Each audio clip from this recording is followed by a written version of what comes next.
Hepinize yeniden merhabalar. Kanalıma ve mutfağıma hoş geldiniz. Bugün sizlere mayasız çay demlenene kadar 5 dakika içerisinde yapabileceğiniz dereotlu poğaça tarifiyle geldim. Dilerseniz sizleri daha fazla bekletmeden tarifin yapım aşamasına geçiyorum. İyi seyirler diliyorum.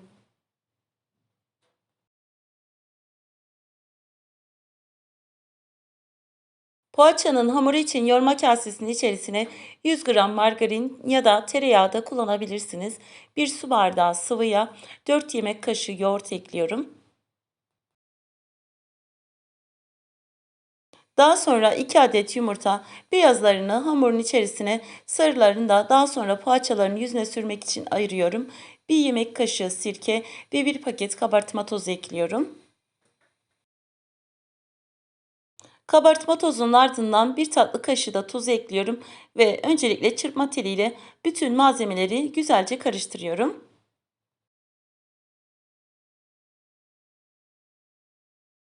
İnce ince kıydığım bir demet dereotunu da ekliyorum ve tekrar biraz karıştırdıktan sonra azar azar unu ilave etmeye başlıyorum.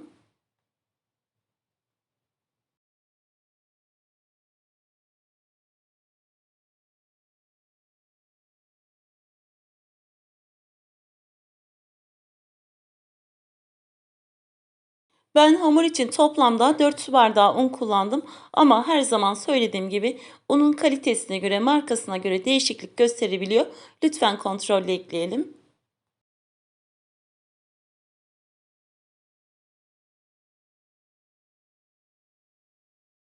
Güzel bir sonuç alabilmemiz için hamurun kıvamının yumuşak olması gerekiyor. Bunu da belirtmeden geçemeyeceğim.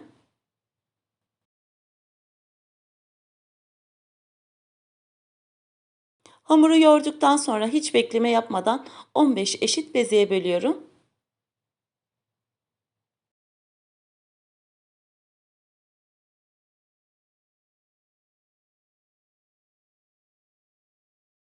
Hazırladığım bezelerden bir tanesini alıyorum ve parmaklarımın ucuyla bastırıp biraz açtıktan sonra tam orta kısmına gelecek şekilde beyaz peynir ekliyorum ve üst kısmından kapatıp poğaçanın son şeklini veriyorum.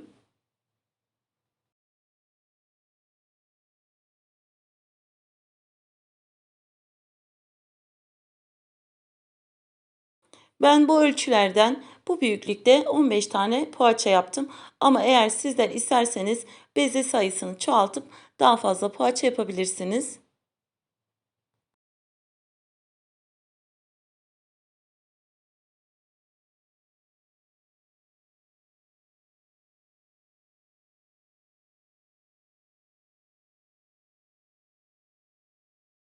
Eğer sizler videomu tam da buraya kadar izlediyseniz beğenmeyi, eğer hala kanalıma abone değilseniz abone olmayı, tariflerimden ilk siz haberdar olmanız için bildirimlerinizi açmayı unutmayın. Kanalımın büyümesi, güzel bir yerlere gelmesi için destekleriniz benim için gerçekten çok önemli ve çok kıymetli. Bütün poğaçaları aynı şekilde hazırladıktan sonra yağlı kağıt serili tepsiye diziyorum.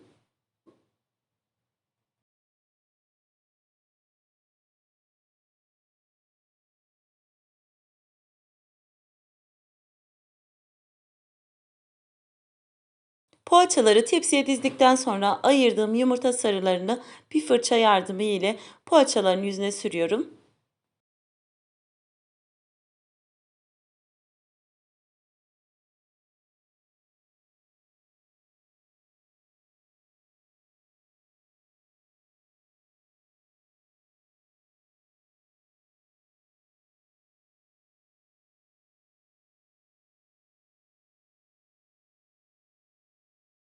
Yumurta sarısının ardından bir çatal yardımı ile üzerine çizikler atıyorum ve daha sonra daha önceden ısıttığım 190 derecelik fırında kızarana kadar pişiriyorum.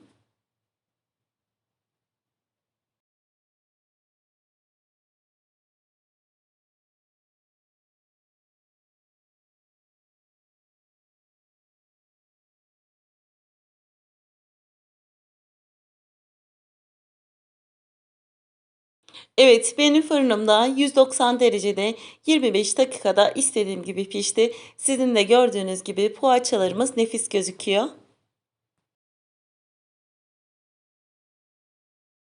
İnanın pastanelerde satılan poğaçalardan hiçbir farkı yok. Kıyır kıyır nefis bir lezzeti var.